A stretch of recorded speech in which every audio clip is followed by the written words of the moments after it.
Hey guys, just a quick video today. I wanted to show you this new feature that's coming out in Blender that I'm really excited about. It's been a long time coming, and that is Open VDB importing.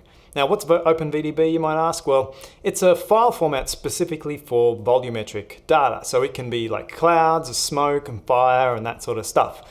And you can use it to basically do fluid simulations in other software and then bring it into Blender. And you might be asking, oh, but we've got Mantflow now, that's good, right? Well, yes, it's a lot better than the old fluid simulation stuff in Blender, but you can't beat the speed and flexibility of something like Houdini, and there's even this thing, EmberGen, that's coming out, which is like a real-time fluid generation. So another bonus of having this in Blender now is that it's another one of the industry standard file formats that Blender now works with. And that just means that it'll play nicer with other software and hopefully become a bit more accepted in the professional 3D industry. To use this feature, you need to download a special version of Blender. At the moment, you can get the Mac and Windows version from this Blender community site here. And so you just need to go to this Graphic All section. The one you're looking for is New Object Types. Now this one you can see is for Mac, but then if you scroll down, there's also a Windows build here. For Linux at the moment, it's a little bit easier because you can actually get it from the official Blender site.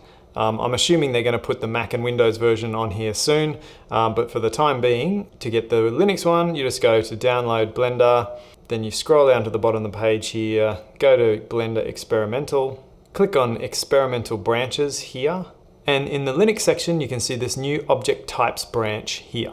So that's how you get them, and I'll put all the links in the description as well. So to demo how this all works, I've just done a crappy little animation here with the Suzanne head, and what I did was just go File, Export Alembic, use selected objects and just export that somewhere. I then brought that into Houdini and did a little bit of a flame simulation. And then in Houdini, I've exported that out as Open VDB. And so now in Blender, all we need to do is go Shift A, go to Volume and Import Open VDB, and then go find those files. And just like an image sequence, you just push A to select all of the frames and then go Import Open VDB Volume. In the current version in Windows, this doesn't have a box around it anymore, like you have to select it up here in the outliner. But when you do, you can go into the volume settings, and another bug here as well is that the grids don't show up straight away. I found if you just click in the file path and hit enter on that again, that they will show up. And so you can see I've exported two kind of attributes from Houdini. We've got density and heat. And heat is what Houdini calls fire, basically.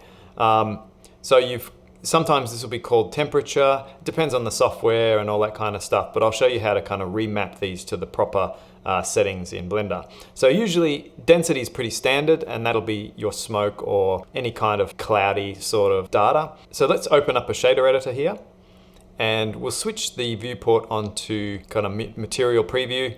One other thing we'll have to do is, because Houdini is Y up, we'll have to just rotate X 90 just to rotate that. And you can see now it's sort of lining up to where the monkey head is. And then let's change this down here to a shader editor, and we'll click new to make a new shader. And this will make us a principled volume shader here. So in this case, we probably want to just turn this density up to like 10, and then we can see it's starting to get a bit thicker.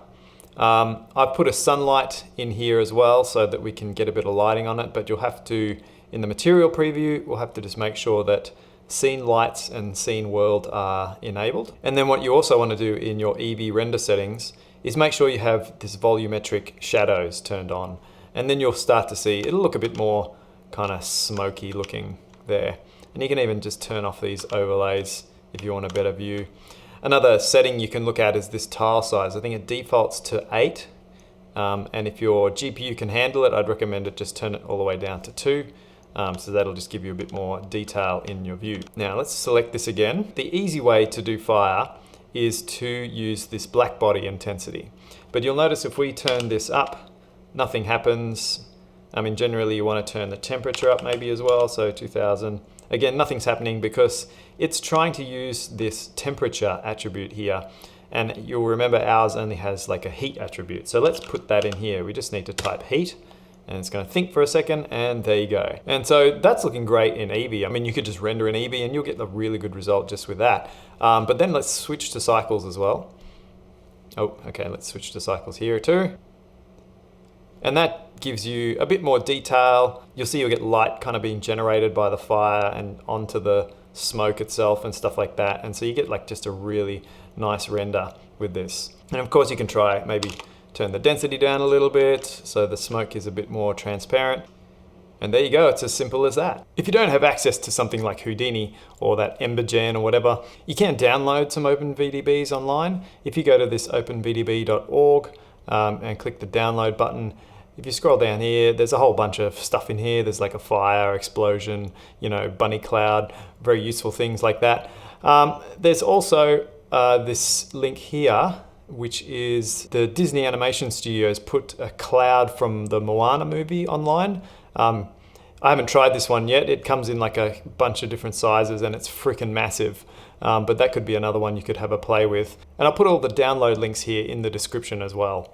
So that's all there is to it. Keep in mind this is obviously early days. There's going to be bugs and problems and stuff like that, but they'll be ironing them out over the next couple of months. And it's looking like this is going to be a 2.83 feature. So I'm really happy with that.